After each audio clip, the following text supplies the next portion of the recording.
నిజ నిర్ధారణకు అంతిమ నిర్ణయం డిఎన్ఏ టెస్ట్. ఉన్నది ఉన్నట్లుగా వాస్తవాలను శోధించి వివరించే మన డిఎన్ఏ టీవీ, మన రాష్ట్రం, మన ఛానల్. ఎన్నికల వేడి సమీపిస్తున్న నేపథ్యంలో కమ్యూనిటీ సంఘాల యొక్క ప్రాధాన్యత రోజు రోజుకి పెరిగిపోతున్న పరిస్థితి కనపడుతుంది. ఈ నేపథ్యంలోనే అనేక కమ్యూనిటీ ఆర్గనైజేషన్స్ అన్ని కూడా ఆయా పార్టీల వర్షాన్ని వినిపిస్తున్న పరిస్థితి కనపడుతుంది. ఒక్కో కమ్యూనిటీ ఆర్గనైజేషన్ ఒక్కో పార్టీకి అనుకూలంగా వారి వాయిస్ వినిపిస్తున్న పరిస్థితి కనపడుతుంది. ఈ నేపథ్యంలోనే రాష్ట్రంలో కుల సంఘాల యొక్క ప్రాధాన్యత ఏముంది, అది ఏ విధంగా ముందుకెళ్ళిపోతుంది అనే అంశానికి సంబంధించి మనతో మాట్లాడేందుకు సౌత్ ఇండియన్ కాపు అసోసియేషన్ రాష్ట్ర అధ్యక్షుడిగా ఉన్నటువంటి వేల్పూరి శ్రీనివాస్ మనతో ఉన్నారు. నమస్కారం. చెప్పండి సార్, ప్రధానంగా మనం వినిపిస్తుంది ఏంటంటే కాపు కమ్యూనిటీకి సంబంధించి రాజకీయ ప్రాధాన్యత అనేది ఇవ్వట్లేదు, కాబట్టి కాపులకి అధిక ప్రాధాన్యత ఇవ్వాలి. ఏ రాజకీయ పార్టీ అయితే కాపులకి అధిక ప్రాధాన్యత ఇచ్చి సీట్లు ఇస్తుందో ఆ పార్టీకే మేము మద్దతు ఇస్తా ఉంటూ కూడా నిన్న జరిగినటువంటి కాపు జేఏసీ సమావేశంలో కూడా ఒక 9 తీర్మానాలు చేయడం జరిగింది. దీన్ని ఎట్లా అర్థం చేసుకోవచ్చు అంటే, మీరు కాపు సంఘం కాపు అసోసియేషన్ రాష్ట్ర అధ్యక్షుడిగా ఉన్నారు, మీరు ఏం చెప్పదలుచుకుంటారు? ఆంధ్రప్రదేశ్లో కులాల కుంపట్లో రాజకీయ పార్టీలు రాజకీయం జరిగింది. అంటే గతం నుంచి కూడా వాస్తవంగా ఇది ఈరోజు వచ్చింది కాదు. 1956 నుంచి నీలం సంజీవ్ రెడ్డి గారు ముఖ్యమంత్రిగా ఉన్నప్పటి దగ్గర నుంచి కూడా ఈ కులాల మధ్య డిఫరెన్సెస్, ఏ కులాలని మనం అణచివేస్తే మనకి రాజ్యాధికారం అనేది పర్మనెంట్గా ఉంటుంది అనేది 1956లోనే ఆంధ్రప్రదేశ్లో బీజం ఏర్పడింది. దాంట్లో భాగంగానే అప్పుడు బీసీ జాబితాలో ఉన్నటువంటి ఇదే కాపు, తెలగ, బలిజ, ఒంటరి ఈ సామాజిక వర్గాన్ని ఓసీ జాబితాలో పెట్టినటువంటి వ్యక్తి నీలం సంజీవ్ రెడ్డి గారు. తర్వాత 1962లో మన దామోదర్ సంజీవయ్య గారు వచ్చి మరలా ఇది కరెక్ట్ కాదు, ఇది ఏకపక్ష నిర్ణయం అని చెప్పేసి ఆయన మళ్ళీ బీసీ జాబితాలో చేర్చారు. తర్వాత వచ్చినటువంటి అదే 63లో వచ్చినటువంటి మనకి కాసు బ్రహ్మానంద రెడ్డి గారు కూడా మరలా ఆ రోజు ఆయన కూడా కుట్రలతో మరలా దీన్ని బీసీ జాబితా నుంచి మరలా ఓసీ జాబితా కేవలం ఒక జీవోతో ఓసీ జాబితాలో అంటే ఒక కమిషన్ అయితే కానీ ఇదేం సిస్టమేటిక్గా లేకుండా మార్చారన్నమాట. అంటే ఏకపక్షంగా రాజకీయ కారణాలను దృష్టిలో పెట్టుకుని చేసినటువంటిది, ఏ చట్టబద్ధంగా కానీ అదేవిధంగా న్యాయబద్ధంగా కానీ ఒక కమిషన్ వేసి ఆ కమిషన్ రిపోర్ట్ తీసుకుని దాంట్లో ఉన్నటువంటి పరిస్థితులను బట్టి చేయటం అనేది జనరల్గా జరిగింది అన్నమాట. కానీ ఈ సామాజిక వర్గం విషయంలో అట్లా కాకుండా ఒక కుట్రకోణంగా రాజకీయ కుట్రకోణంగా చేశారని మనం చెప్పుకోవచ్చు. తర్వాత కాపులకి సంబంధించి ప్రధానంగా బీసీలో చేర్చాలి అనే అంశానికి సంబంధించి ప్రధానంగా చర్చ జరుగుతున్న పరిస్థితి కనపడుతుంది. దీనికి సంబంధించినటువంటి రాజకీయ పార్టీలు కూడా వారి ఎజెండాలో కానీ వారి మేనిఫెస్టోలో పెట్టాలి అంటూ కూడా ఒక డిమాండ్ వినిపిస్తుంది. అంటే ఇక్కడ 2004లో కాంగ్రెస్ పార్టీ అధికారంలో రావడానికి కాపు సామాజిక వర్గాన్ని మేము బీసీలో జాబితాలో చేరుస్తామని చెప్పేసి ఆ రోజు హామీ ఇవ్వటం జరిగింది కాంగ్రెస్ పార్టీ.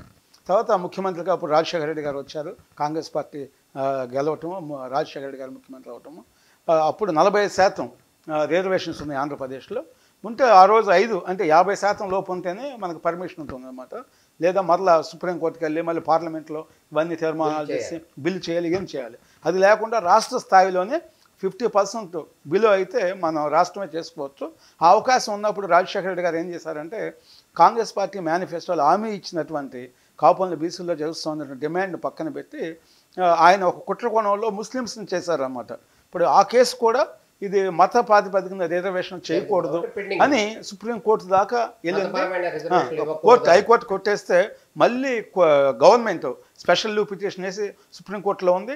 దగ్గర 16-17 సంవత్సరాల నుంచి సుప్రీంకోర్టులో పెండింగ్ ఉంది. అంటే ఇవాళ రాష్ట్ర ప్రభుత్వాలు వాళ్ళ యొక్క ఓట్ల కోసం అని చెప్పేసి ఇలాంటి విన్యాసాలు చేయటం అనేది మనం చూస్తున్నాం. ఇప్పుడు ప్రస్తుతం ఉన్నటువంటి ఆంధ్రప్రదేశ్లో కులాల యొక్క ప్రాధాన్యత బాగా పెరిగింది. రాజకీయ పార్టీలు అన్నీ, ఆ పార్టీ ఈ పార్టీ అని కాదు, అన్ని రాజకీయ పార్టీలు కూడా కులాల మధ్య చిచ్చును రాజేసి ఏ విధంగా అయినా సరే ఆయా వర్గాలని, అంటే ఏ వర్గాలైతే ఈ 76 సంవత్సరాల్లో రాజ్యాధికారానికి దూరంగా ఉన్నాయో ఆ వర్గాల్లో వీళ్ళే కుల సంఘాలు పెట్టేస్తున్నారు. దురదృష్టం ఏంటంటే పెట్టేస్తున్నారు. అయితే రాజశేఖర రెడ్డి గారు ముఖ్యమంత్రిగా ఉన్నప్పుడు కాపునాడులోనే చీలిక తీసుకొచ్చి ఒక 2-3 సంఘాలు పెట్టించారు. పెట్టించిన తర్వాత ఇంకా వాళ్ళు ఎప్పుడు కూడా రాజశేఖర రెడ్డి గారు ముఖ్యమంత్రిగా దిగిపోయే వరకు కూడా ఏ రోజు ఒక డిమాండ్ మీద మాట్లాడటం కానీ ఒక డిమాండ్ చేయటం కానీ జరిగేది కాదు. కేవలం శాలువాలు వాళ్ళకి సన్మానాలు చేయటం, ఫొటోస్ దిగటం, మాకు ముఖ్యమంత్రి గారు తెలుసు లేదా ఫలానా మంత్రి గారు తెలుసు అనేటువంటిది సాటిస్ఫాక్షన్గా అంతవరకు చేసుకున్నారు తప్పితే మనకు నిజంగా ఏవైతే హక్కులు ఉన్నాయి, ఏ హక్కులను మనం కోల్పోయాము, ఏ హక్కుల్ని సాధించుకోవాలి, ఈ సామాజిక వర్గాలకు ఎక్కడ అన్యాయం జరుగుతుందన్న విషయం ఎక్కడా కూడా ప్రస్తావించకపోవటం వల్ల ఇవాళ ఎంత గ్యాప్ వచ్చిందనమాట. వాస్తవంగా మిర్యాల వెంకటరావు గారు కాపునాడుని మరి ఏర్పాటు చేసి దగ్గరగా ఒక 35 సంవత్సరాలు అవుతుంది. మొదట్లో కొంత తీవ్రంగా ఉద్యమాలు జరగటమో దీని మీద బీసీ ఇష్యూస్ ఏం జరిగింది. తర్వాత ఎప్పుడైతే 2004 తర్వాత బీసీల్లో చేర్చకుండా కుట్ర చేసిందో కాంగ్రెస్ పార్టీ, రాజశేఖర్ గారు సీఎంగా, తర్వాత మనం చేయటానికి లేదు. ఎందుకంటే అబోవ్ 50 అంటే సుప్రీంకోర్టులో బిల్లు పాస్ చేస్తే కానీ కాదనమాట. ఇప్పుడు కూడా మొన్న ముద్రగడ పద్మనాభం గారు దీక్ష చేసినప్పుడు కూడా అప్పుడు తెలుగుదేశం గవర్నమెంట్ ఉంది. ఆ రోజు కూడా జగన్మోహన్ రెడ్డి గారు కూడా వచ్చి ఇది న్యాయబద్ధమైంది, చట్టబద్ధమైంది అన్నారు. తర్వాత మరలా వెంటనే ఆయన యూటర్న్ చేసుకోవటం, ఇది బీసీ రిజర్వేషన్ మా స్థాయిలో లేవు, ఇది కేంద్ర ప్రభుత్వం చేర్చాలని చెప్పేసి కేంద్ర ప్రభుత్వం కోర్టులో వేయటం జరిగింది. మరలా తర్వాత మోడీ గారు ఈడబ్ల్యూఎస్ రిజర్వేషన్ తీసుకొచ్చారు. దాంట్లో 10% ఇచ్చారు. దాంతో రిజర్వేషన్స్ ఇష్యూ ఆల్మోస్ట్ క్లోజ్ అయిందని చెప్పుకోవాలి. ఇంకొక విషయం ఏంటంటే ఇది ఓన్లీ రాజకీయ లబ్ధి కోసమే ఈ అంశం.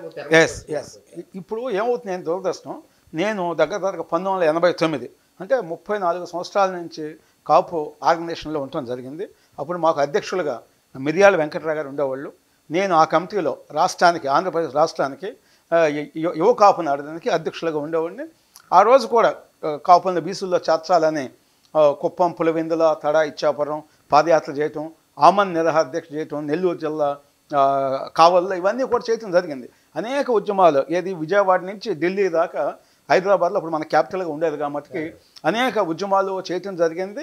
ఎప్పటికప్పుడు రాజకీయ పార్టీలు ఏదో ఒక కారణం అని చెప్పించి మోసం చేయటం అనేది ఇది కాపులనే కాదు, ఇతర అన్ని సామాజిక వర్గాలు కూడా, దళితుల ఇష్యూ తీసుకోండి, బీసీల ఇష్యూ తీసుకోండి, ఎవరైతే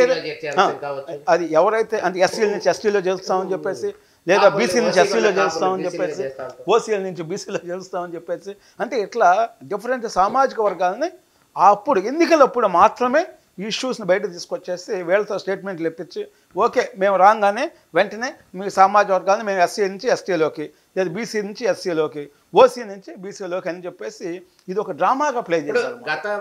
గతంలో చంద్రబాబు నాయుడు ముఖ్యమంత్రిగా ఉన్న తరుణంలో కాపుల్ని సంబంధించి ప్రత్యేక రిజర్వేషన్ కొన్ని రాయితీలు ఇస్తూ కూడా చేసిన పరిస్థితి, 5% రిజర్వేషన్. 5%.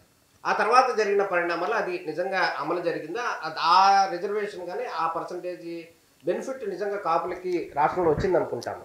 లేదు, ఎందుకంటే అప్పుడు చంద్రబాబు నాయుడు గారు ఉన్నప్పుడు అసెంబ్లీలో ఏకగ్రీవ తీర్మానం చేసి 10%లో కాపు సామాజిక వర్గానికి 5% రిజర్వేషన్ ఇస్తున్నారని చెప్పారు.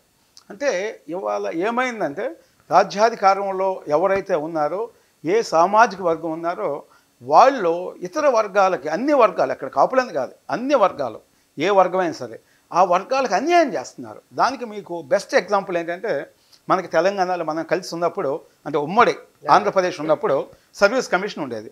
అక్కడ సర్వీస్ కమిషన్లో ఒక 100 మంది ఆర్డీఓ అంటే గ్రూప్ 1కి సెలెక్ట్ అయితే, ఎవరైతే సెలెక్ట్ అయ్యారో వాళ్ళకి రిటర్న్లో సపోజ్ ఒక ఎగ్జాంపుల్ ఒక 50 మార్క్స్ వస్తే వాళ్ళకి ఇంటర్వ్యూలో 10 మార్కులు వేసేవాళ్ళు. అదే రిటర్న్లో 40 మార్కులు వస్తే, రిటర్న్లో 40 మార్కులు వచ్చినటువంటి ఎవరైతే ముఖ్యమంత్రిగా ఉన్నారో ఆ సామాజిక వర్గానికి సంబంధించినటువంటి వ్యక్తులకి 40 మార్కులు వచ్చే వాళ్ళకి 50 మార్కులు రిటర్న్ ఇంటర్వ్యూలు వేసేవాళ్ళు. అంటే 50, 40, 90 అయ్యేది. మరి అదే ఇంటర్వ్యూలో మరి 10 మార్కులు వేసి మరి రిటర్న్లోనేమో 40 మార్కులు. మరి ఎవరైనా సరే, ఇది యాదవ్ అనండి, కాపు అనండి, గౌడ్ అనండి, ఏ కమ్యూనిటీ అని చెప్పండి, ఇతర బీసీ కులాలు ఇవన్నీ ఏవైతే ఉన్నాయో ఈ సామాజిక వర్గాలన్నిటికీ కూడా కేవలం ఇంటర్వ్యూలో చెక్ పెట్టేవాళ్ళు అనమాట. అంటే వీళ్ళు 10 సార్లు లైఫ్ లాంగ్ ఎగ్జామ్ రాసినా, గ్రూప్ 1 రాసినా, ఇంకోటి రాసినా, వీళ్ళు ఫోకల్ పోస్టింగ్లోకి, అంటే ఫోకల్ పోస్టింగ్ అంటే డిఎస్పీ, ఆర్డీఓ ఉంటాయి. మరి నాన్ ఫోకల్ అంటే మీకు తెలుసు, అలాంటి పోస్టింగ్లకి మాత్రమే వీళ్ళని పరిమితం చేసేవాళ్ళు. కారణం ఏంటంటే ఇంటర్వ్యూలో వాళ్ళ మనుషులే ఉండేవాళ్ళు, వాళ్ళ బోర్డే ఉండేది. నిన్నగా మన తెలంగాణలో కూడా దాని మీదే మనకి 100 మంది అరెస్ట్ చేశారు. తెలంగాణ సర్వీస్ కమిషన్లో కూడా ఇవన్నీ జరిగే వాళ్ళందరికీ ఇచ్చేయటం, ఇదంతా కూడా పెద్ద, మొన్న ఎన్నికల్లో కూడా ఈ ఇష్యూలో పెద్ద ఎఫెక్ట్ అయిందన్నమాట. ఇది రాజశేఖర రెడ్డి గారు ముఖ్యమంత్రిగా ఉన్నప్పుడే ఆ రోజు జరిగింది. చాలా పెద్ద కుంభకోణం అనమాట. ఆ రోజు సర్వీస్ కమిషన్ చైర్మన్గా వెంకటరామరెడ్డి గారు ఉండేవాళ్ళు. నేను కూడా పాదయాత్ర చేసినప్పుడు చెప్పాను ఆ రోజే 1000 కోట్లు స్కామ్ జరిగిందని. ఎందుకంటున్నానంటే ఇవాళ ఆయా వర్గాలకి పర్టికులర్గా ఆ రిజర్వేషన్ లేకపోతే సమస్య అయ్యేది. వాళ్ళు మోడీ గారు వచ్చినాక ఈడబ్ల్యూఎస్ వచ్చింది కాబట్టి ఇక రిజర్వేషన్ ఇష్యూస్ క్లోజ్ అయిపోయిందని చెప్పుకోవచ్చు. అయితే ఇప్పుడు ఏం చేస్తున్నారంటే ఈ ఎన్నికల కోసమని కేవలం 10 రోజుల ముందు కొన్ని ఎన్నికల పర్పస్గా కొన్ని సంఘాలు బయటకు రావటం జరిగింది. అది కాపు సంఘాలనే కాదు, అన్ని సామాజిక వర్గాల్లో అన్ని సామాజిక వర్గాల్లో ఈ ఎప్పుడైతే కులాల ప్రాధాన్యత పెరిగిందో ఈ ఎన్నికల కోసం అని చెప్పేసి ఆయా రాజకీయ పార్టీలు ఉన్నవాళ్ళు కొంతమంది ఫోకస్ చేసి మీరు సంఘం పేరు పెట్టండి, మీరు కొన్ని డిమాండ్లు పెట్టండి, వాటికి మేము ఎలక్షన్ పర్పస్ మీద మీరు చెప్పిన అన్నిటికీ మేము ఓకే అంటాము, ఓకే అన్నారు కాబట్టి ఆ పలానా రాజకీయ పార్టీలకు ఓట్లు ఏంటి అని మీరు చెప్పండి అని. ఇవన్నీ ఏంటంటే ఇంటర్నల్గా ఒక అండర్స్టాండింగ్తో ఒక కుమ్మక్కుతో చేయటం వల్ల ఏమవుతుందంటే అక్కడ ఆ సామాజిక వర్గాలు పూర్తి స్థాయిలో నష్టపోవటం అది గత 75 సంవత్సరాలు జరుగుతుంది. ఇప్పుడు కూడా మళ్ళీ కంటిన్యూ చేయడానికి ఆ ప్రయత్నం జరుగుతుంది. అది నిన్న కూడా ఒక సమావేశం జరిగింది.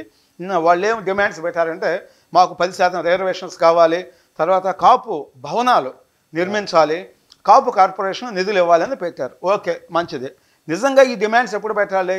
ఎన్నికలు అవ్వగానే గవర్నమెంట్ వచ్చిన తర్వాత జగన్మోహన్ రెడ్డి గారు నేను యుద్ధ ప్రాతిపదికన 10,000 కోట్లు ఇస్తాను ఇవన్నీ చెప్పారు కాబట్టి అప్పుడు అడగాలి.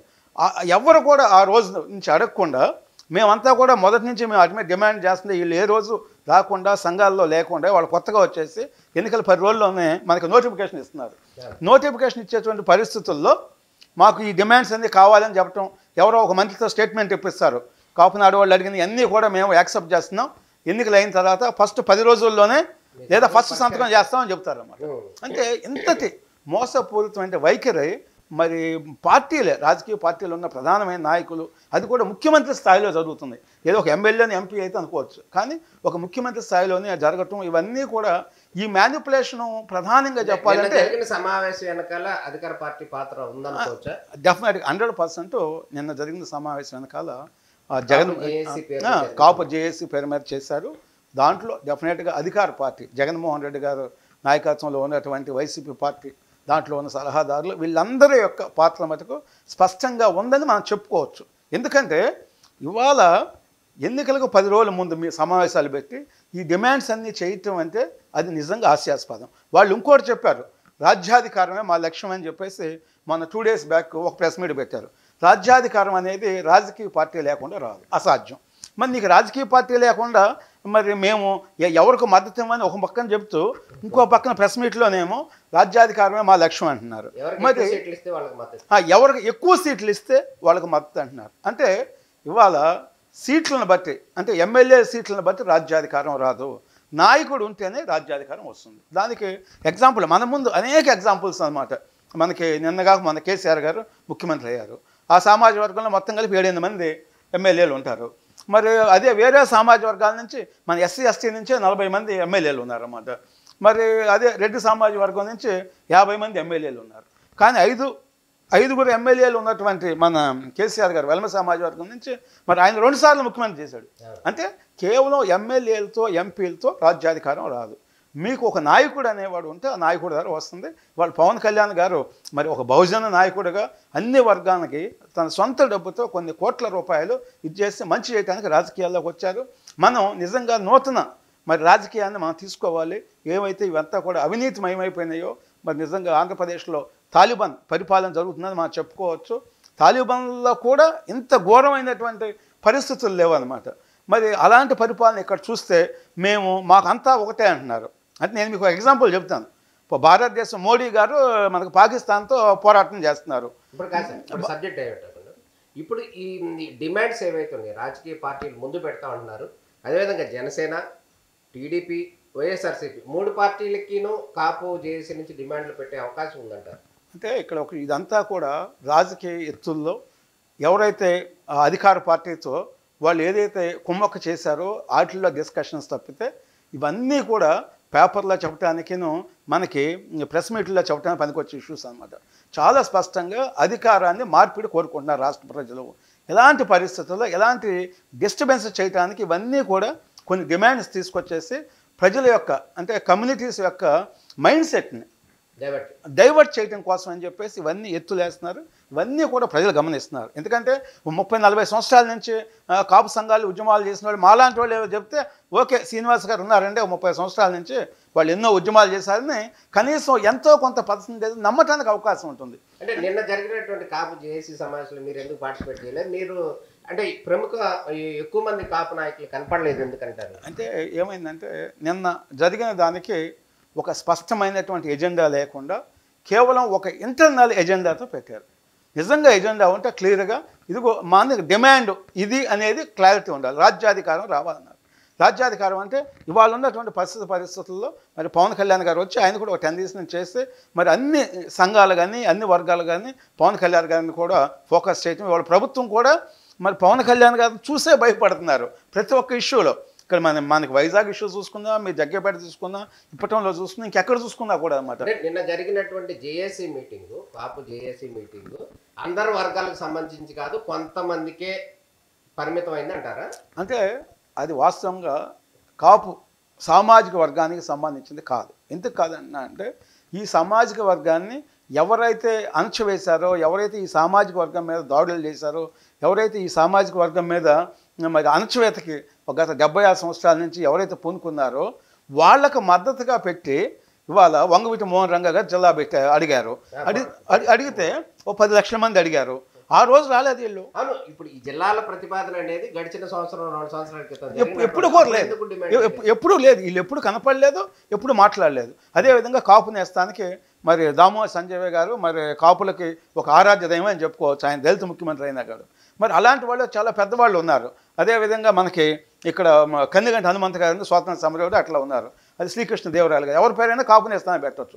అలాంటిది కాపు నాయకుల మీద చిరంజీవి దగ్గర నుంచి మరి అదేవిధంగా ఆదికేశ్వర నాయుడు గారి దగ్గర నుంచి, అదేవిధంగా సి రామచంద్ర గారి దగ్గర నుంచి హరిరామ జోగయ్య గారి మీద ఇంటి మీద కూడా హైదరాబాద్లో దాడులు చేయడం జరిగింది. మరి సార్ కేఏ పాల్ అంటే మీకు తెలుసు ఆటోమేటిక్గా ఆయన కానీ, అదేవిధంగా అక్కడ ఉన్నటువంటి బచ్చాల చెంగల్రాయుడు గారు, వీళ్ళందరూ తిరుపతి ఎమ్మెల్యే వెంకటరమణ, ఇలాంటి ముఖ్యమైనటువంటి ప్రజాప్రతినిధుల మీద కూడా కటారి మోహన్ అని మనకు చిత్తూరులో మేయర్ చేశారు. మరి వీళ్ళందరూ ముఖ్యమైనటువంటి నాయకుల మీద అప్పుడు రాజశేఖర రెడ్డి గారు ముఖ్యమంత్రిగా ఉన్నప్పుడు అంతా కూడా దాడులు చేయడం జరిగింది.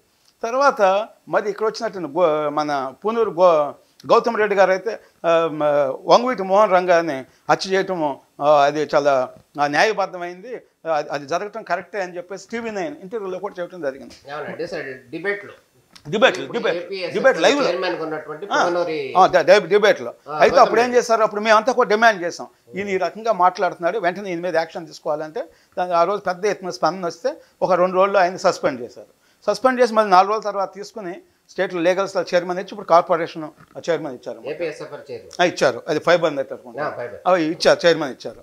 అట్లా అంతేకాకుండా రాజశేఖర గారు కూడా ఏం చేశారంటే ఆ రోజు వంగవీటి మోహన్ రంగా గారు హత్యలో ఉన్నటువంటి ఎవరైతే కీలకమైన వ్యక్తులు ఉన్నారో వాళ్ళకి హైదరాబాద్లో కానీ విజయవాడలో కానీ గవర్నమెంట్ ల్యాండ్ని, దాంట్లో ఎవరైతే ముద్దాయిలుగా ఉన్నారో ఆ వ్యక్తులకి గవర్నమెంట్ ల్యాండ్ని ఆయన ముఖ్యమంత్రిగా ఉన్నప్పుడు మరి కొన్ని 100 కోట్ల రూపాయల ల్యాండ్ని మరి ఎవరైతే ఒక కాంగ్రెస్ పార్టీ ఎమ్మెల్యే రాజశేఖర రెడ్డి గారు, కాంగ్రెస్ పార్టీలోని ఎమ్మెల్యే వంగవీటి మోహన్ రంగా గారు, మరి కాంగ్రెస్ పార్టీలో ఉన్న ఎమ్మెల్యేని హత్య చేస్తే ఆ వర్గం మీద యాక్షన్ తీసుకోవాల్సింది పోయి వాళ్ళకి 100 కోట్లు ఇవ్వటము, మరలా వాళ్ళని పార్టీలో తీసుకోవటం, వాళ్ళకి ఎమ్మెల్యేలు ఎంపీలు ఇవ్వటం, మరి వాళ్ళకి పెద్ద ఎత్తున ఒక రెడ్ కార్పెట్ వేయటం అనేది కూడా జరిగింది.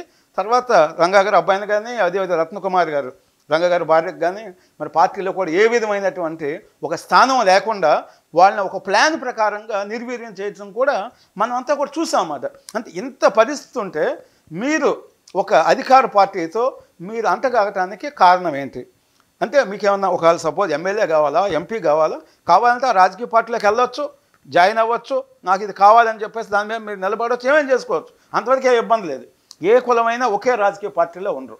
కానీ కాపునాడు ముసుగులో ఒక పక్కన జనసేనని డ్యామేజ్ చేయడానికి, పవన్ కళ్యాణ్ని డ్యామేజ్ చేయడానికి వీళ్ళు జనసేన మీద అనేక కుట్రలు, జనసేనకు ప్రత్యామ్నాయంగా జనసేనలో కాపు సమాజ వర్గం లేదు అనేది ఒకటి వన్ సైడ్గా చేయటానికి, దీన్ని ఎస్టాబ్లిష్ చేయడానికి ఇది ఒక ఎత్తుగా జరిగింది అనేది మనమైతే చాలా స్పష్టంగా చెప్పొచ్చు. అయితే మేమేం చెప్తున్నాం అంటే మొదటి నుంచి కూడా ఈ రాష్ట్రం జగన్మోహన్ రెడ్డి గారి నాయకత్వంలో మరి వచ్చిన తర్వాత రాష్ట్రంలోనే ఆయన సజావుగా పాలన లేకుండా మరి అన్ని వర్గాలనైనా కాదు విధ్వంసం స్టార్ట్ చేసి మరి కొన్ని వందలు ఇన్సిడెంట్స్ నిన్నగా మన విద్వాంసం ఆల్పాటి సురేష్ కుమార్ గారు కూడా బుక్ రాశారు. అది దగ్గర 570 పేజీలు అన్నమాట. అంటే ఈ విద్వాంసాలు అన్నీ ఉన్నాయి. రాష్ట్రంలో అందరికీ రక్షణ కావాలి. మరి డోర్ డెలివరీలు జరుగుతున్నాయి, హత్యలు చేసి ఎస్సీలు కానీ, బీసీలు కానీ, కాపులు కానీ, ముస్లిమ్స్ కానీ, అన్ని సామాజిక వర్గాలు వీళ్ళందరికీ రక్షణ కావాలి, మహిళలకు రక్షణ కావాలి. ఈ రాష్ట్రాన్ని మనం కాపాడుకోవాలి. ఇప్పటికే అన్ని రకాలుగా రాజధాని ఇష్యూ అనే కాదు, మరి వైజాగ్ స్టీల్ ప్లాంట్ అనే కాదు, వైజాగ్లో ఉన్న స్టీల్ ప్లాంట్ కానీ, మన రైల్వే జోన్ కానీ, కడపలో ఉన్న స్టీల్ ప్లాంట్స్ కానీ, ఈ రాష్ట్రం అభివృద్ధి చెందడానికి పోలవరం కానీ, ఇవన్నీ డిమాండ్స్ ఉండాలి. ఒక మంచి ప్రభుత్వం రావాలి అని మనం ఎదురు చూస్తున్నటువంటి పరిస్థితుల్లో మరి కేవలం వాలంటీర్ల మీద బేస్ అయ్యి ప్రజల మీద దాడులు చేపించి భయభ్రాంతులు చేయాలి అని చెప్పేసి జగన్మోహన్ రెడ్డి గారు ఒక పక్కన ఒక స్టాండ్ తీసుకుంటే, ఇలాంటి పరిస్థితుల్లో ఈ కమ్యూనిటీస్ని డైవర్ట్ చేసి అమాయకులుగా ఉన్నటువంటి ఓటర్స్ని మ్యానిపులేట్ చేయడానికి ఇదంతా కూడా జరిగింది అనేది చాలా స్పష్టమైనటువంటి ఒక క్లారిటీ కనపడింది. ఎందుకంటే ఆ యొక్క ప్రెస్ మీట్లో కానీ వాళ్ళు మాట్లాడిన దాంట్లో కూడా ఈరోజు కూడా మనం మీడియాలో కూడా చూస్తాం కూడా జరిగిందనమాట. అంటే కేవలం 4 రోజుల ముందు డిమాండ్స్ చేసి 5 సంవత్సరాలు సైలెంట్గా ఉండి కేవలం ముఖ్యమంత్రితో మాట్లాడో లేదా సజ్జల రామకృష్ణారెడ్డితో మాట్లాడో ఇవన్నీ చేశారు. ఇంకా ఎంత హాస్యాస్పదం అంటే కాపు కార్పొరేషన్ అనేది రాష్ట్రంలో ఉన్నటువంటి 26 జిల్లాలకు సంబంధించింది. ఆ కాపు కార్పొరేషన్లో కాపుని చైర్మన్గా వేస్తే బలిజ సామాజిక వర్గంకి సంబంధించినటువంటి ఒక 4-5 డైరెక్టర్లుగా వేస్తారు. లేదా బలిజ సామాజిక వర్గంలో 6 జిల్లాలు ఉన్నారు. అంటే ప్రకాశము, నెల్లూరు, కడప, కర్నూలు, అనంతపూర్, చిత్తూరు. ఆ జిల్లాల నుంచి కానీ చైర్మన్ వేస్తే కాపు సామాజిక వర్గాలు ఉన్నటువంటి మన కృష్ణా, గుంటూరు, ఈస్ట్, వెస్ట్ ఇలాంటి చోట్ల ఒక 4 డైరెక్టర్లుగా వేస్తారు. అట్లా కాకుండా ఏం చేశారంటే మొన్న పెద్ద ఎత్తున ఎంత మహాకుట్ర అంటే మామూలు కుట్ర కదన్నమాట. జగన్మోహన్ రెడ్డి గారి పైన కుట్ర ఒకే కులంలో విభజించి, ఇంకా ఒకే కులం కూడా కాదు, కుటుంబంలో కూడా విభజిస్తున్నారు. అన్నదమ్ములని, భార్య భర్తలు మీరు చూశారు. విభజించి వేసినటువంటి డైరెక్టర్స్లో కానీ చైర్మన్లో కానీ బలిజ సామాజిక వర్గం లేకుండా కాపులు వేరు, బలిజలు వేరు అని చెప్పేసి ఒక ప్రాక్టికల్గా డివైడ్ చేసి ఆ వేసే ముందు కూడా కొంతమందిని తీసుకొని మీకు మేము పదవులు ఇస్తాము, మీరు అడగొద్దని ఇది చెప్తే తర్వాత వాళ్ళందరూ చేశారన్నమాట. అంటే ఏ ముఖ్యమంత్రి అయినా రాష్ట్రానికి ముఖ్యమంత్రి అయినప్పుడు అందరికీ అండగా ఉండి ఏ వర్గంలో సమస్యలు ఉన్నా కూడా సామరస్యంగా పరిష్కరించుకొని రాష్ట్రాన్ని అభివృద్ధి పందాలో తీసుకెళ్ళడానికి ప్రయత్నం చేయాలి. కానీ కేవలం ఏదో ఒక సామాజిక వర్గాన్ని వర్గశత్రువుగా భావించకూడదు. కాపులో ఉన్న ఉపకులాలను విభజన చేశారంట. 100% విభజన చేయటం కాదు, నేను చెప్పేది రికార్డెడ్గా జరిగింది. కాపు కార్పొరేషన్లో గత ప్రభుత్వంలో అప్పుడు చంద్రబాబు నాయుడు గారు ఉన్నప్పుడు డైరెక్టర్లు వేశారు, 9 మందిని ఎంతమంది వేశారు. అన్ని జిల్లాల వాళ్ళు ఉన్నారు. అంటే బలిజలు ఉన్నారు, కాపులు ఉన్నారు, తెలగలు ఉన్నారు, అన్ని సామాజిక తూర్పు కాపులు అందరూ ఉన్నారన్నమాట. ఇప్పుడు వచ్చినాక ఏమైందంటే బలిజలు మొత్తాన్ని 6 జిల్లాలను విడగొట్టి మీకున్న కాపులకి సంబంధం లేదనేది ఒకటి క్రియేట్ చేసి కామన్ మ్యాన్లోకి వెళ్ళేటట్టుగా బలిజలు వేరు, కాపులు వేరు అని చెప్పేసి విడదీశారు. అంటే ఏ విధంగా విడదీశారంటే బీసీలను కూడా 150 కులాలు ఉంటే 139 కులాలు ఉంటే బీసీల్లో, దాంట్లో కూడా 56 కార్పొరేషన్స్ అని చెప్పేసి వాళ్ళకు కూడా చైర్మన్స్ అని చెప్పేసి అందరినీ టేబుల్ లేకుండా, చైర్ లేకుండా, ₹1 లేకుండా ఓన్లీ నువ్వు చైర్మన్ ఒక విజిటింగ్ కార్డు వేసుకుంటావు అనమాట. సో అదేవిధంగా ఎస్సీల్లో కూడా మాల, మాదిగా, రెల్లి ఇట్లా కూడా సామాజిక వర్గాలుగా విడదీసి ప్రతి ఉపకులాలని విడదీసి ఎన్ని రకాలుగా, అది బ్రిటిష్ రూల్ ఉంది విభజించి పాలించని, దాన్ని ఇవాళ జగన్మోహన్ రెడ్డి గారు 100% విభజించి పాలిస్తున్నాడు. దాంట్లో భాగంగానే అన్ని సామాజిక వర్గాల్లో కూడా ఇవాళ పూర్తి స్థాయిలో వ్యతిరేకత. ఇప్పుడు జనసేన పార్టీ ఇప్పుడు మేము కొత్తగా వచ్చినటువంటి కాపు జేఏసీ అంటే జనసేన వైపు కాపులందరూ కూడా లేరు కాబట్టి ఆ విధంగా కాపు జేఏసీ అనేది పుట్టుకొచ్చింది అనేది మీరు చెప్తున్నారు. అయితే జనసేనకి మద్దతుగా ఉన్నటువంటి హర్రామ జోయ్ గారు అనేక సందర్భాల్లో జనసేన పార్టీ 60 సీట్లలో పోటీ చేయాలి, అదేవిధంగా అధికారం అనేది షేర్ చేయాలి, చంద్రబాబును సీఎం చేయడానికి కాదు అంటూ కూడా పవన్ కళ్యాణ్కిను హర్రామ జోగయ్య గారికి కూడా వ్యక్తిగత సంబంధం ఉంది. ఆయన డైరెక్ట్గా చెప్పకుండా పేపర్ లిఖిత అదే మీడియా పరంగా చెప్పడాన్ని ఎట్లా అర్థం చేసుకోవచ్చు? దీని మూలంగా ఇటు జనసేన పార్టీలో కానీ టీడీపీలో పార్టీలో కూడా కొంత గందరగోళం నెలకొంది. దాన్ని ఎట్లా అర్థం చేసుకోవచ్చు? అంటే దురదృష్టవశాత్తు ఏంటంటే హర్రామ జోగయ్య గారుకి చాలా పెద్ద ఆయన వయసు కూడా ఇవాళ దగ్గర 90 సంవత్సరాలు ఉంటుంది. ఆయన ఎమ్మెల్యేగా చేశారు, ఎంపీగా చేశారు, మంత్రిగా కూడా చేశారు. అంటే మామూలు వ్యక్తి కన్నా ఒక కీలకమైనటువంటి ప్రజాప్రతినిధిగా చేసినప్పుడు వాళ్ళకి అనేక విషయాల పట్ల పూర్తిగా అవగాహన ఉంటుంది. మరి అలాంటి వ్యక్తి రాజకీయ పార్టీ అధ్యక్షుడు ఎవరైతే ఉంటారో ఆ అధ్యక్షుడు కానీ ఆ అధ్యక్షుడు పర్మిషన్తో జనరల్ సెక్రటరీ కానీ క్యాండిడేట్స్ని ఎంపిక చేస్తారు. ఎమ్మెల్యే ఎంపీల క్యాండిడేట్లు ఎంపిక చేస్తారు. అట్లా కాకుండా హరిరామ జోగయ్య గారు ఆయనే కాపు సంక్షేమ సేనని పెట్టుకొని ఆయనే క్యాండిడేట్లు అందరూ లిస్ట్ రాశారు. 42 మంది లిస్ట్ రాశారు. గుంటూరులో పలానా, విజయవాడలో పలానా, విశాఖపట్నంలో పలానా అని చెప్పేసి. అంటే నేనేమంటున్నా అంటే ఆయన లిస్ట్ రాయటం, ప్రతిసారి ఆయన ఏదో ఒక లేఖ రాయటం, లేఖ రాయంగానే వెంటనే సాక్షి పేపర్లో ఫస్ట్ పేజ్లో రావటం. ఆ రెండో రోజు మార్నింగ్ నుంచి ఒక 4-5 టీవీ ఛానల్స్లో కాపులకి పవన్ కళ్యాణ్కి గ్యాప్ ఉంది, లేదా కాపులు చంద్రబాబు నాయుడు మీద వ్యతిరేకతగా ఉన్నారు, హరిరామ జోగయ్య ఇది బ్రహ్మాస్త్రం అది ఇది అని చెప్పేసి కొంతమంది ఎనలిస్టులను కూడా పెట్టుకుని సాక్షి టీవీలో కానీ అదేవిధంగా పేపర్లో కానీ కొంతమంది పెయిడ్ వాళ్ళని తీసుకుని వాళ్ళతో పెద్ద ఎత్తున వాళ్ళ ఇంటర్వ్యూలు అన్ని పెట్టేసి ఇవన్నీ చేస్తున్నారు. అంటే సీట్ల కేటాయింపు కానీ పొత్తు కానీ అది కేవలం రాజకీయ పార్టీలకు సంబంధించిన ఇష్యూ. రాజకీయ పార్టీల అధ్యక్షులు నిర్ణయాలు తీసుకుంటారు. ఆ నిర్ణయాలని ఆయా కుల సంఘాల్లో ఉన్నటువంటి వ్యక్తులు, అదిగో ఈ సామాజిక వర్గం ఈ పార్టీ అయితే మనకి ఈ రాష్ట్రానికి కానీ అదేవిధంగా మన సామాజిక వర్గానికి కానీ సేఫ్ సైడ్గా ఉంటుంది, అందరూ రక్షణగా ఉంటాము అనేది కోరుకుంటారు. ఎవరైనా రాజకీయ పార్టీ నిర్ణయం అనేది పక్కన పెడితే అదే తీసుకుంటారు. కానీ హరిరామ జోగయ్య గారు జనసేన పార్టీ యొక్క సంక్షేమాన్ని కోరుకుని లేఖలు రాస్తున్నారా, లేకపోతే ఈ పొత్తు చెడిపోవాలని చెప్పి కోరుకుంటున్నారా? రెండో ఇష్యూ, హరిరామ జోగయ్య గారు రాసినటువంటి లేఖల్ని జనసేన పార్టీ ఏ విధంగానూ ఖండించట్లేదు, స్వాగతించట్లేదు, ఎటువంటి ప్రకటన చేయట్లేదు. అంటే దీని వెనకాల హరిరామ జోగయ్య రాసినటువంటి లేఖల వెనకాల జనసేన పార్టీ ఉందనుకోవాలా, లేకపోతే అధికార పార్టీ ఉందని అనుకోవాలా? అంటే ఒక స్పష్టమైన విషయం చెప్పాలంటే నేను ఒక కుల సంఘం అధ్యక్షుడిగా నేను ఇదిగో ఫలానా చోట్ల మన పార్టీ బలంగా ఉంది, ఇక్కడ ఇదిగో ఇక్కడ సీట్లు అడగవచ్చు అని చెప్పొచ్చు, సూచన. అది కూడా వ్యక్తిగతంగా కలిసి చెప్పొచ్చు. అంటే తప్పితే మీడియాలోకి వచ్చి మీడియాలో మనం బహిరంగంగా రాజకీయ పార్టీ ఏమేమి చేయాలి అనేది వాళ్ళని మనం శాసించకూడదు, దాంట్లో మనం ఇన్వాల్వ్ కాకూడదు అన్నమాట.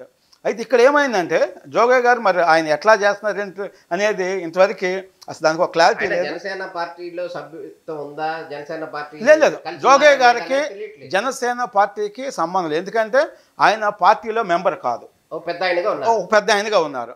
ఉన్నప్పుడు ఎవరైనా సరే వాళ్ళు ఏ సామాజిక వర్గమైనా ఒక రాజకీయ పార్టీకి ఈ రాజకీయ పార్టీ వస్తే రాష్ట్రంలో మంచి జరుగుతుంది అన్ని వర్గాలకు అనుకున్నప్పుడు ఒక జర్నలిస్ట్గా మీరు కూడా ఒక సలహా ఇవ్వచ్చు. ఎవరైనా ఒక డాక్టర్ ఇవ్వచ్చు, ఒక యాక్టర్ ఇవ్వచ్చు, ఎవరైనా ఇవ్వచ్చు, అట్లాగే మీరు కూడా ఇవ్వచ్చు. అయితే ఇక్కడ ఏం జరుగుతుందంటే ఆయన ఎప్పుడైతే లేఖలు రాస్తున్నారో ఆ లేఖలో ఎవరైతే జగన్మోహన్ రెడ్డి గారు రోజు పవన్ కళ్యాణ్ గారి మీద, చంద్రబాబు నాయుడు గారి మీద, పొత్తు మీద తీవ్ర స్థాయిలో విమర్శలు చేస్తున్నారో వాళ్ళు ఫస్ట్ పేజ్ లేయటము, జోగయ్య గారు లేఖ రాశారు అందుకని మీకు బలం లేదు అని చెప్పేసి ఈ విధమైన దుష్ప్రచారం చేయటము, ఇవన్నీ కూడా ఒక గేమ్ ప్లాన్గా జరుగుతుంది. అయితే వీటన్నిటిని కూడా నేను జోగయ్య గారికి కూడా నేను చెప్తున్నాను, అది వేరే సంఘాలు కూడా, మన బీసీ సంఘాలు కానీ దళిత సోదరులు కానీ ఎవరికైనా సరే మరి రాజ్యాధికారం రావాలంటే ఏ పార్టీలైనా కూడా మనం బలంగా ఉండాల్సిన పరిస్థితి ఉంది. అంత మాత్రాన మొత్తం ఆ పార్టీ యొక్క టికెట్స్ని మనం అనౌన్స్ చేసేటువంటి పరిస్థితి ఉండదు. ఆయా రాజకీయ పార్టీలే అనౌన్స్ చేసుకుంటున్నాయి. వాటిని ఆ క్యాండిడేట్ని గెలిపించే బాధ్యత మటుకు మనం తీసుకుని మన శక్తి మేరకు మనం పనిచేయాలి. అంతే తప్పితే అంటే సిస్టాన్ని ఒక కన్ఫ్యూజన్లో నెట్టి అదేవిధంగా దాన్ని కలుషితం చేస్తే చాలా ప్రమాదకరమైన జోన్లోకి వెళ్తుంది. ఎందుకంటే వాళ్ళ సోషల్ మీడియా వచ్చింది, ఇవంతా కూడా ఏ చిన్న ఇష్యూ వచ్చినా కూడా దాన్ని చెలవలు పాలవలుగా చేసి పెద్ద ఎత్తున వేరే నెగటివ్ ప్రచారం చేసి ఇవంతా కూడా చేస్తున్నారు. దానికోసమే కొన్ని వందల మందిని ఒక 100 కోట్లు దగ్గర పెట్టుకొని సోషల్ మీడియా పెట్టుకొని రేపు ఎన్నికల్లో రాజకీయ పార్టీలు ఆ రాజకీయ పార్టీ మీద ఈ రాజకీయ పార్టీ అట్లా ఎత్తులు పై ఎత్తులు వేసి ఇదంతా కూడా మనకి ప్రశాంత్ కిషోర్ గారు ఎంట్రీ ఇచ్చారు. ఆంధ్రప్రదేశ్ రాజకీయాల్లోకి వచ్చిన తర్వాత ఇలాంటి విష సంస్కృతి వచ్చింది. అంటే వాళ్ళకు మనం మద్దతుగా కాకుండా అంటే వాళ్ళకి మనం ఎలాంటి లీడ్స్ మనం ఇచ్చిన వాళ్ళం అవుతాం. అందుకని కుల సంఘాలు కూడా ఎంతో బాధ్యతగా ఉండాలి, ఏ సంఘాలైనా కూడా.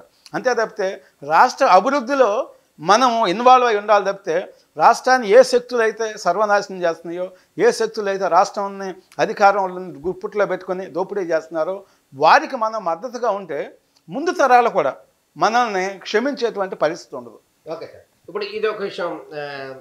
కమ్యూనిటీ ఆర్గనైజేషన్స్ పార్టీలు పాత్ర అనేది ఒక యాంగిల్ అయితే కనుక ఈరోజు అందుతున్నటువంటి సమాచారం ప్రకారం అధికార పార్టీకి సంబంధించినటువంటి వైఎస్ఆర్ కాంగ్రెస్ పార్టీకి రాష్ట్రంలో ఉన్నటువంటి అన్ని జిల్లాల్లో పార్టీ ఆఫీసులు పెట్టుకోవడానికి గాను దాదాపు 43 ఎకరాల సంబంధించినటువంటి ల్యాండ్ని దాని విలువ 430 కోట్లు ఉంటుంది. దాన్ని కేవలం 14 లక్షలకు మాత్రమే దారాదత్తం చేశారు అంటూ కూడా ఒక వార్తలు వస్తున్న పరిస్థితి కనపడి దీన్ని ఎట్లా అర్థం చేసుకోవచ్చు అంటే నిజంగా రాజకీయ పార్టీలు ఆయా పార్టీలు సొంత పార్టీ ఆఫీసులకి కేటాయించుకోవటం సరైందేనా?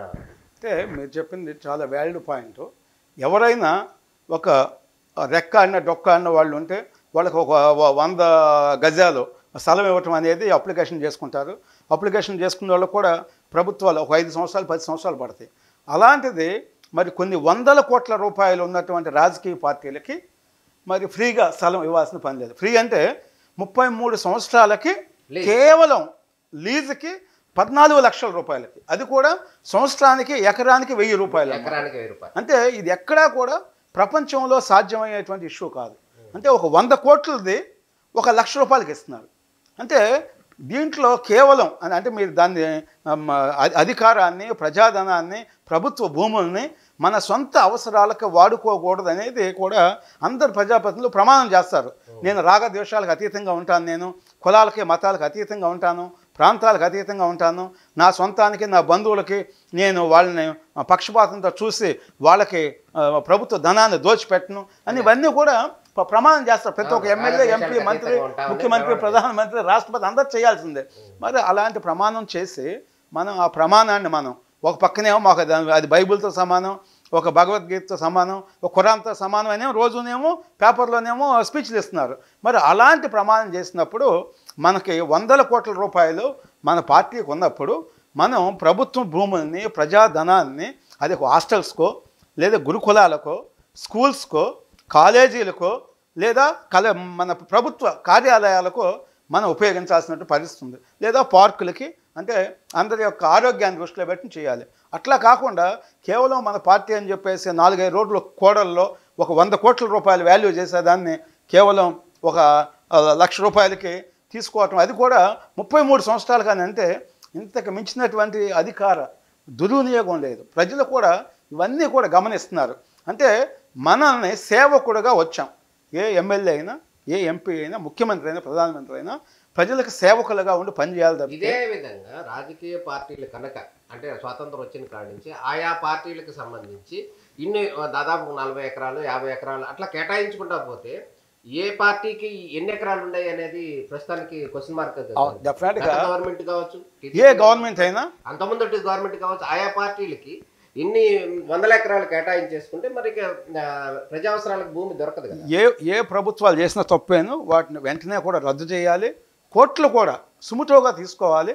ఎందుకంటే జ్యుడిషియరీ ఉన్నా, న్యాయ వ్యవస్థ ఉన్నా, అదేవిధంగా శాసన వ్యవస్థ ఉన్నా, అదేవిధంగా ఫోర్త్ ఎస్టేట్గా ఉన్నటువంటి మన జర్నలిజం అంటే మీడియా ఉన్నా కూడా అందరూ కూడా అంటే ప్రజలే కాదు, అంటే ప్రజల యొక్క శక్తి సరిపోదు కాబట్టి ప్రజల శక్తి కన్నా జర్నలిస్టుల శక్తి ఎక్కువగా ఉంటుంది అన్నమాట. నేను ఐక్యరాజ్య సమితి కూడా చెప్పింది, జర్నలిస్టుల మీద ఏమైనా దాడులు చేస్తే అది వాళ్ళ మీద పెద్ద ఎత్తున సీరియస్ యాక్షన్ తీసుకోండి అని చెప్పేసి నిన్న కూడా ఐక్యరాజ్య సమితి చెప్పింది అనమాట. అంటే ఇలాంటి వ్యవస్థలు ఏవైతే ఉన్నాయో ఈ వ్యవస్థలన్నింటినీ కూడా విచ్ఛిన్నం అయ్యేటువంటి పరిస్థితి ఉంది. అలాంటప్పుడు ఇవన్నీ కూడా సుముటోగా తీసుకుని వీళ్ళన్నింటినీ కూడా రద్దు చేసి ఎవరైతే కేటాయింపులు చేశారో వాళ్ళ మీద కూడా యాక్షన్ తీసుకొని అరెస్ట్ చేసి ఆ పదవులు ఏవైతే ఉంటాయో ఆటోమేటిక్గా అరెస్ట్ చేస్తే పదవులు కూడా పోతాయి అన్నమాట. అంటే రాజ్యాంగబద్ధంగా తీసుకోవాల్సినటువంటి అనేక చర్యలు ఏవైతే ఉన్నాయో అది సామాన్య ప్రజలు కేవలం ఎన్నికలప్పుడు మాత్రమే ఓటు ద్వారా మాత్రమే మిమ్మల్ని ఓడించగలరు. ఈ 5 సంవత్సరాలు కానీ ఆగితే ఈ 5 సంవత్సరాలు అనేక నేరాలు కానీ, ఘోరాలు కానీ, కబ్జాలు కానీ, ఈ దాడులు ఇవన్నీ జరుగుతాయి. ఎప్పటికప్పుడు సుముటోగా తీసుకోవాల్సినటువంటి బాధ్యత కూడా కోర్టుల మీద ఉంది. వీటన్నిటిని కూడా రద్దు చేయాలి. ప్రజాధనాన్ని ఏ ఒక్క ప్రభుత్వం కానీ, పార్టీలు కానీ దోపిడీ చేసేటువంటి హక్కు లేదు. వాళ్ళు కేవలం సేవకులు, కాపలాదారులు మాత్రమేనో. మీరు నెలకి జీతం తీసుకుంటున్నారు, అందరూ కూడా జీతం తీసుకుని ఒక పక్కనేమో నాకు రూపాయి జీతం అంటున్నారు, ఇంకో పక్కనేమో 433 కోట్ల రూపాయలు స్థలాన్ని కేవలం 1000 రూపాయలుగా సంవత్సరానికి మరి లీజుకి తీసుకుంటాం. అది కూడా 33 సంవత్సరాలు అంటే ఇంతకు మించినటువంటి దోపిడీ అనేది నాకు తెలిసి ప్రపంచంలో ఎక్కడ అమెరికా, రష్యాల్లో కూడా ఇంత దోపిడీ లేదన్నమాట. ఇది సరైనది కాదు. ఇది రాష్ట్ర ప్రభుత్వాలు ఇప్పటికైనా కూడా మనం ఎన్నుకునేటప్పుడు ఏ అభ్యర్థి అయినా సరే, ఏ పార్టీ అయినా సరే, మన కులాలకి మతాలకి అతీతంగా ఒక మంచి అభ్యర్థిని ఎన్నుకోవాలి. ఎలక్షన్ కమిషన్ కూడా ఆ స్థాయిలోనే పనిచేయాలి. నేను కుల సంఘాలకు ముఖ్యంగా విజ్ఞప్తి చేసేది ఏంటంటే ఆంధ్రప్రదేశ్లో కులాల కుంపట్లను రాజేయటానికి రాజకీయ పార్టీలు చాలా ముందడుగు వేస్తున్నాయి.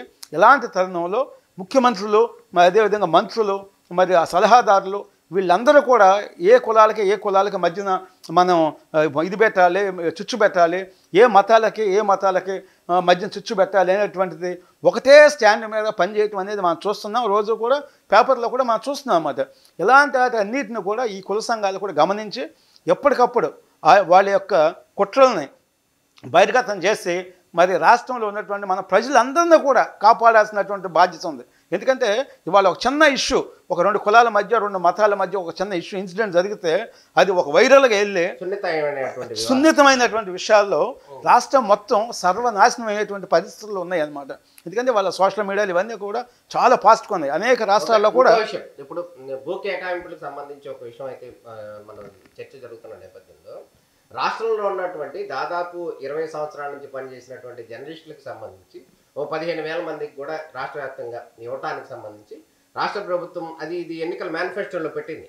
దానికి సంబంధించి జీవో ఇచ్చారు, కానీ ఇంతవరకు ఇళ్ల స్థలాల కేటాయింపు ప్రక్రియ అనేది ముందుకు జరగట్లేదు. కానీ పార్టీ ఆఫీసులకు సంబంధించినటువంటి ల్యాండ్ అలాట్మెంట్ అన్ని కూడా జరిగిపోయాయి. ఈ నేపథ్యంలో మనం ఎట్లా అర్థం చేసుకోవచ్చు? మీకు పార్టీని ఏ విధంగా చూస్తుంది? మీకు పార్టీ ఆఫీసులో కాదు, ఇండోసోల్ అనే ఒక కంపెనీ ఉంది. అది జగన్మోహన్ రెడ్డి గారు బ్రదర్ అయినటువంటి అవినాష్ రెడ్డి గారికి సంబంధించిన వాళ్ళంతా ఉన్నారు దాంట్లో. మరి అది కేవలం 1 లక్ష రూపాయలు ఉండేటువంటి పొజిషన్ నుంచి ఒకేసారి 23,000 కోట్ల రూపాయలు రాయితీ ఇచ్చారు యుద్ధ ప్రాతిపదికన. మరి ఇదే జర్నలిస్టులకి ఇంకా మీరు ఇళ్ల స్థలాలు దాకపోయారు. ప్రభుత్వం వచ్చేటప్పుడేమో జర్నలిస్టులు ఇళ్ల స్థలాలు ఇస్తాము, మేము పాస్లు ఇస్తాము, మేనిఫెస్టోలో ఎక్విడేషన్ ఇస్తాము, అన్ని జర్నలిస్టులకి మేము చేస్తామని చెప్పేసి హామీలు ఇచ్చారు. ఎన్నికలు అయిన తర్వాత ఈ రోజు వరకు ఇంకో 10 రోజుల్లో నోటిఫికేషన్ వస్తుంది అనుకున్నా కూడా ఈ రోజు వరకు ఏమీ చేయకుండా ఎక్విడేషన్స్ కూడా ఇవ్వకుండా అన్ని రకాలుగా ఇబ్బందులు పెడతాం, వాళ్ళ మీద కేసులు పెడతాం, మీరు మాకు అనుకూలంగా వార్తలు రాయాలి, ప్రభుత్వం ఏ తప్పు చేసినా కూడా మీరు ప్రశ్నించకూడదు. అది ప్రెస్ మీట్ పెడితే మళ్ళీ వాళ్ళ మీద కేసులు పెడతాం. లేదా ఎవరికి పాపం దగ్గర 250 చిన్న పత్రికలు ఉన్నాయి, అదేవిధంగా యూట్యూబ్ ఛానల్స్ ఉన్నాయి, వాళ్ళు ఎవరికి కూడా ప్రభుత్వ ప్రకటనలు కొన్ని 100 కోట్లు ఇస్తూ ఓ పక్కన ప్రభుత్వానికి సంబంధించినటువంటి పేపర్లకి మరి వేరే చిన్న వాళ్ళు రెక్కాడితే కానీ డొక్కాడినటువంటి చిన్న జర్నలిస్టులు నడుపుతున్నటువంటి చిన్న పత్రికలకి అదేవిధంగా ఎలక్ట్రానిక్ మీడియాకి ₹1 కూడా ఇవ్వకుండా, అంటే 4th ఎస్టేట్ని కూడా పూర్తిగా కబ్జా చేసి వాళ్ళ ప్రభుత్వం ఈ రకంగా వ్యవహరిస్తుంది. మరి జగన్మోహన్ రెడ్డి గారే కాదు, రాజశేఖర రెడ్డి గారు కూడా గతంలో జర్నలిస్టులను వేధించడానికి ఒక నల్ల చట్టం తీసుకొచ్చారు. అంటే మీరు ఏమన్నా వార్తలు రాస్తే మిమ్మల్ని మేము అరెస్ట్ చేస్తాము, మేము మీకు నాన్ బెయిలబుల్ ఇది పెడతాము అని జర్నలిస్టులను బెదిరింపులకు గురి చేయటం అనేది ఎందుకంటే ప్రభుత్వానికి ప్రజలకి అనుసంధానంగా ఉండి ప్రభుత్వంలో జరిగేటువంటి ప్రతి ఒక్క ఇష్యూని అది మంచి కానీ చెడు కానీ ప్రజలకు తీసుకెళ్ళటం అనేది జర్నలిస్టుల బాధ్యత, మీడియా బాధ్యత అన్నమాట. కానీ ప్రభుత్వంలో ఏది జరిగినా, దోపిడీ జరిగినా, అదేవిధంగా భూ కబ్జాలు జరిగినా, ఇంకోటి జరిగినా కూడా అవన్నీ కూడా బయటకు ఎక్కడ రాకూడదు, మీరు ఎవరో రాయకూడదని చెప్పేసి ఒక ఎమర్జెన్సీలో ఏ విధంగా ఉందో అంతకన్నా ఎమర్జెన్సీని మించినటువంటి పరిస్థితి వాళ్ళ ఆంధ్రప్రదేశ్లో కనపడుతుంది. ఏ ఒక్క వర్గానికి కూడా వాళ్ళ రక్షణ లేదు. మరి ఇలాంటి పరిస్థితుల్లో జర్నలిస్టులు అందరూ కూడా పెద్ద ఎత్తున మరి ఐక్యంగా ఉండాలి. అనేక సంఘాలు ఉన్నాయి. నేను చాలాసార్లు చూస్తున్నాను, జర్నలిస్టుల మీద దాడులు జరిగినా, హత్యలు జరిగినా మరి కనీసం కేసులు కూడా పెట్టకపోతే దాని మీద జర్నలిస్ట్ సంఘాలు కూడా ఎక్కడ కూడా సరిగ్గా స్పందిస్తలేదు. నిన్నగాక మొన్న ఇక్కడ అమరావతిలో పరమేశ్వర్ అనే ఒక ఏదో మైనింగ్ ఇసుక దోపిడీ జరుగుతుంటే దాన్ని అడ్డుకుంటే ఆయన మీద కూడా హత్యా ప్రయత్నం జరిగింది. అంటే ఇంత ఇన్సిడెంట్స్ జరుగుతుంటే కూడా సంఘాలు కూడా ఎందుకు నిమ్మకు నీరెత్తున్నట్టుగా ఉన్నాయి. వీళ్ళ మీద ఏ విధమైనటువంటి ఆంక్షలు, ఏ విధమైనటువంటి భయభ్రాంతులకి జర్నలిస్టులను కూడా గుర్తు చేస్తున్నారు ప్రభుత్వం అనేది చాలా స్పష్టంగా కనపడుతుంది. ఎందుకంటే కామన్ మ్యాన్తో పోల్చుకుంటే జర్నలిస్ట్కి ఎక్కువ ఒక ప్రయారిటీ ఉంటుంది. అన్ని ఇష్యూస్ చట్టబద్ధంగా అనేక విషయాలు తెలుస్తాయి. వాళ్ళు ఏమన్నా మాట్లాడటానికి లేదా ప్రభుత్వాన్ని ఇన్ఫ్లుయెన్స్ చేయడానికి అవకాశం ఉంటుంది. మరి అలాంటి కీలకమైనటువంటి 4th ఎస్టేట్లో ఉన్నటువంటి జర్నలిస్టులు కూడా ఒక్కసారి ఈ రోజు వరకు కూడా న్యాయం జరగలేదంటే జర్నలిస్టుల పట్ల కూడా ప్రభుత్వం పూర్తిగా వివక్ష ప్రదర్శిస్తుంది. జర్నలిస్టులు కూడా నేను విజ్ఞప్తి చేసేది ఏంటంటే రేపు ఆంధ్రప్రదేశ్ను కాపాడుకునేటువంటి దాంట్లో మీరందరూ కూడా భాగస్వామ్యం అవ్వాలి. ఇవాళ ఆంధ్రప్రదేశ్ రాజధానే లేదు కాబట్టి ఇవాళ ఎక్కడ కూడా మన దేశంలోనే కాదు ఎక్కడికి వెళ్ళినా కూడా ఆంధ్రప్రదేశ్ అని చెప్పుకోవాలంటేనే సిగ్గుపడేటువంటి పరిస్థితుల్లో మనం ఈ రాష్ట్ర ప్రజలు ఉన్నారు కాబట్టి ఆ ప్రాంతం ఈ ప్రాంతం అనేది లేదు కదా, అందరూ ఉన్నారు కాబట్టి అందరూ కూడా ఒక మంచి నిర్ణయం తీసుకొని జగన్మోహన్ రెడ్డి గారి ప్రభుత్వాన్ని డెఫినెట్గా ఓడించాల్సినటువంటి బాధ్యత ఉంది. ఎందుకంటే ఆవిడ చెల్లి ఫైనల్గా ఒకే మాట చెప్తాం మీకు, మన షర్మిల గారు కూడా జగన్మోహన్ రెడ్డి గారు సొంత చెల్లిలే కాబట్టి ఆవిడ కూడా చెప్తుంది, మా అన్న జగన్ అన్న ఆయన ఒక నియంతగా ఉన్నాడు, మరి ఎన్ని కూడా మాఫియాలాగా వ్యవహరిస్తున్నాడు, రక్షణ లేదని చెప్పేసి స్వయంగా చెల్లె మనకి తెలంగాణలో పోలీస్ కంప్లైంట్ కూడా చేయడం జరిగిందన్నమాట. అంటే అలాంటి భయానకమైనటువంటి పరిస్థితి ఉందని నేను మీ నోటీస్ తీసుకొస్తున్నాను. ఓకే సార్, ఫైనల్గా రాజధానికి సంబంధించి విషయం ఒకటి ప్రస్తావనకు వచ్చిన సందర్భంలో రాజధాని రైతులు గత ప్రభుత్వంలో ఉన్నటువంటి అప్పటి ముఖ్యమంత్రిని నమ్మి దాదాపు 33,000 ఎకరాల భూమిని 29,000 మంది రైతులు వారికి ప్రభుత్వానికి అప్పగిస్తే తర్వాత వచ్చినటువంటి ప్రభుత్వం ఇది చెల్లదు అంటూ కూడా చేసినటువంటి పరిణామం నేపథ్యంలో కావచ్చు, దానికి సంబంధించి వారి పడుతున్న ఇబ్బందులు అప్పటి నుంచి ఇప్పటి వరకు కూడా దీన్ని రాజధాని ఫైల్స్ అనే దాంట్లో ఒక చిత్రం తీసుకురావడం జరిగింది.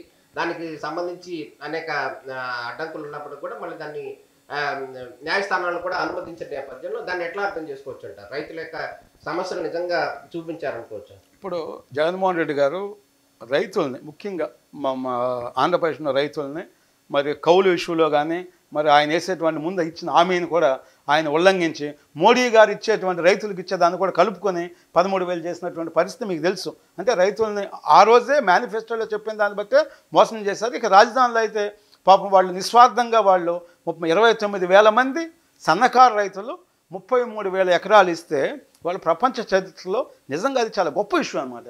మరి అలాంటి రైతులని వాళ్ళని 1,530 రోజులు దగ్గరగా 1,530 రోజుల నుంచి వాళ్ళు ధర్నాలు చేస్తున్నారు. వాళ్ళు అంటే మాకు న్యాయం జరగాలి, రాష్ట్రానికి రాజధాని లేకుండా మీరు కుట్రలు చేశారు.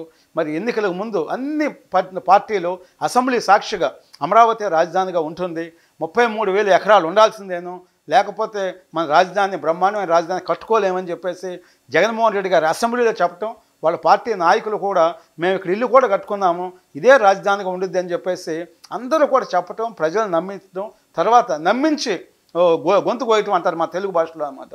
అంటే ఎవరైతే నమ్మక ద్రోహం చేయటము ఇవాళ రాష్ట్రం అన్ని వల్లకాడుగా చేసినటువంటి పరిస్థితి మనం చూసాం.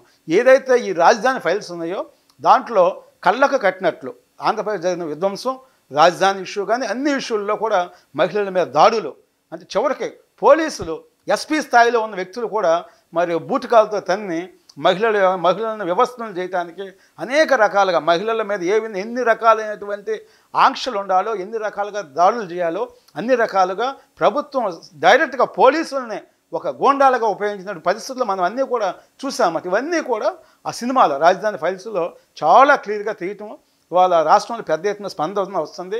అవన్నీ ప్రతి కామన్ మ్యాన్కి తెలిస్తే మనకి ఇబ్బంది అవుతుంది. రేపు ఎన్నికల్లో వీళ్ళందరూ కూడా ఒక మహా విప్లవం వస్తుంది, ఆ విప్లవంతో వైసీపీ పార్టీ మొత్తం రాజకీయంగా కనుమరుగు అవుతుంది అనేటువంటి ఒక జగన్మోహన్ రెడ్డి గారికి వెన్నులో ఒక వణుకొచ్చి దాని మీద దాడులు చేయటం, పోలీసు వాళ్ళని పంపించడం, మున్సిపల్ వాళ్ళని పంపించడం, వీళ్ళందరినీ థియేటర్ల మీద కూడా దాడులు చేశారు. తర్వాత హైకోర్టు మరలా కంటిన్యూ చేసింది.